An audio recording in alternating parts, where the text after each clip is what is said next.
Now, firstly, what kind of research went into the study of the trends? Well, we publish numbers of tourists annually, and quarterly we actually provide numbers of tourists. From the annual report, we are aware of the trends that have prevailed. I think the most important aspect of the report is to look at the specific countries like China, India, and Europe and the Americas. With China, you will see that there were 40,000 tourists in 2013 in the first quarter. That dropped to 30,000 in the first quarter of 2014. And by the first quarter of 2015, that number had dropped to 19,000. So in that period, it dropped to half what it was previously. And then, of course, if you look at India, 25,000 dropping to 17,000. And Europe and the Americas from 693 to 580,000, a drop of 100,000. If you look at the African continent, of course, particularly SADC, there are about 1.2 million people that move to South Africa quarterly. A good number of those, about 900,000 of movements emanating from Lesotho. So those numbers for SADC tell a different story from the tourists, category of tourists, when you compare with those from Europe, China, America, and as well as India. Now, Mr. Lehohla, in simple terms, are tourist numbers going up or down? The tourist numbers in terms of different markets, markets outside Africa, those numbers have gone down.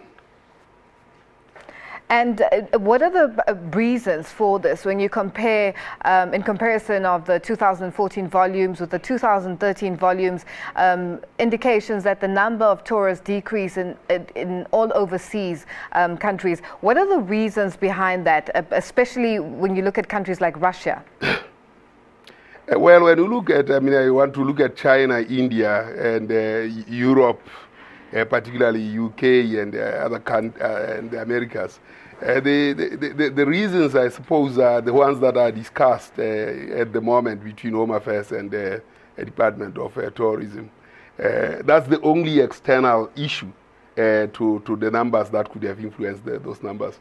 Xenophobia affected mostly Africans, and you can see it in the SADC numbers over 2014. And at the beginning of 2015, as you'd seen, that number dropped but slightly. Now, you touched on China, and China has recently cancelled its launch of direct flights to South Africa.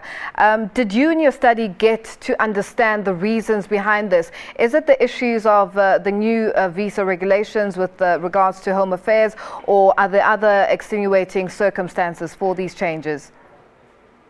Well, we are not so certain about what, but we do know that there has been changes in the visa regimes starting last year, 2014, and that's when you saw the numbers declining. And when we took a quarter-to-quarter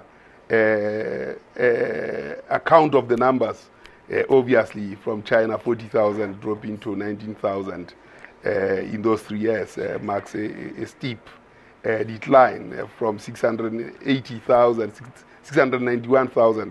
to 580,000 over that period also. It is a steep decline. Now, besides tourism, was it only mostly we're looking at China, for instance, the visitors, was it mainly for tourism reasons, or were there other reasons that they came into the country? The numbers that we are looking at are of tourists. Those who come into the country for purposes of tourism, as defined in the tourism statistics, which is somebody who comes for purposes of leisure in a particular country and staying more than staying overnight.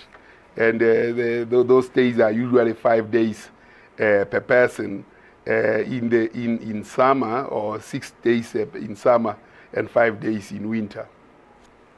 Now, Mr. Lehohla, looking at a country like the Netherlands, comparing 2014 figures and 2013 figures, these were on the rise. Any particular reason for this?